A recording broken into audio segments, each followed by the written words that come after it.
Pengakuan jujur JK sebagai saksi sejarah Indonesia, bagaimana perjuangan dan keberhasilan Jokowi membuat Indonesia lolos dari jerat hutang 6.000 triliun warisan SBY dan Soeharto.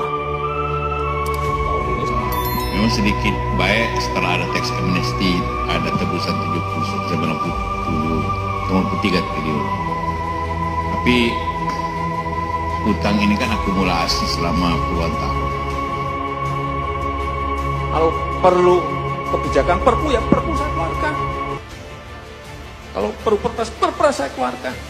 Kalau saudara-saudara punya peraturan menteri keuangan, keluarkan untuk menangani negara. Tanggung jawab kita kepada 267 juta rakyat kita. Apakah pemerintah serius, Pak Jokowi? Saya termasuk bahagian dari pemerintahan yang lalu dengan Pak Jokowi. Saya tidak pernah melihat presiden yang seserius itu untuk melihat rakyatnya. Dikutip dari tweet Twitter Toto Kartaraharja @Kartaraharja, akhirnya mengaku juga.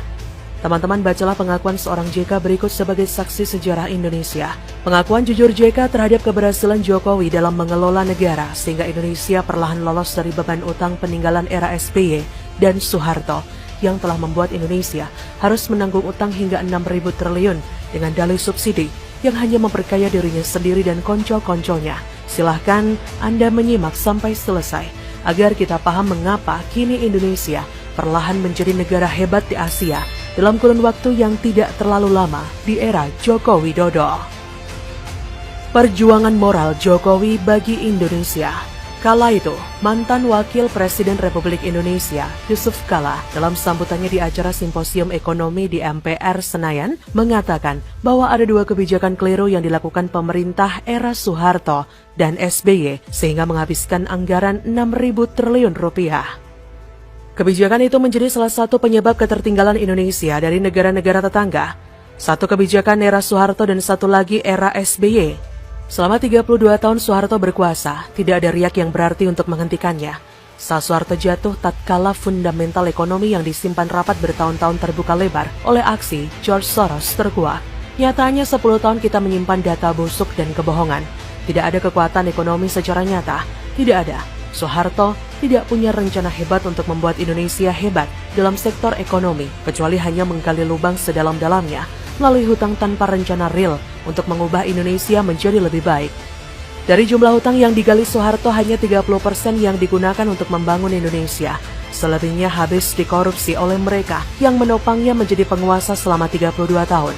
Akibat kebijakan yang diambilnya sebelum jatuh adalah menandatangani LOL dengan IMF sebagai blank check yang harus diselesaikan oleh rezim setelahnya.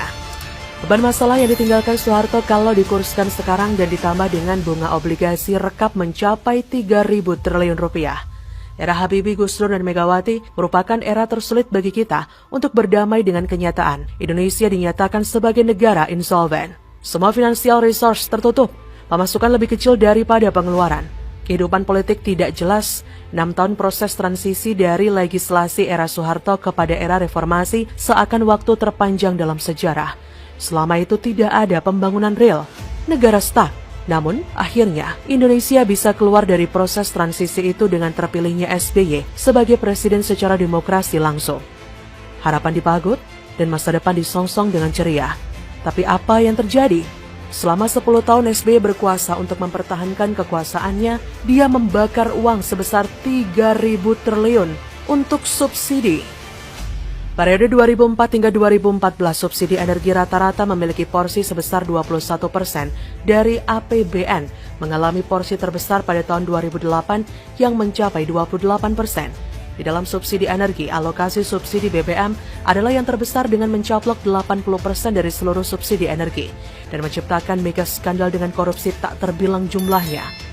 Andaikan uang sebanyak itu SBY gunakan untuk membangun jalan tol, maka kita sudah punya jalan tol Trans Sumatera dan Trans Jawa, juga kereta cepat Jakarta-Surabaya, dan puluhan kawasan industri berskala internasional, puluhan bendungan dan irigasi untuk ketahanan pangan, bahkan setiap kota besar sudah punya MRT.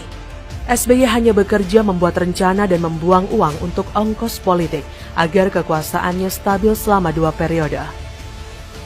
Era Soeharto kita abaikan karena salah memilih pemimpin dan takdir kita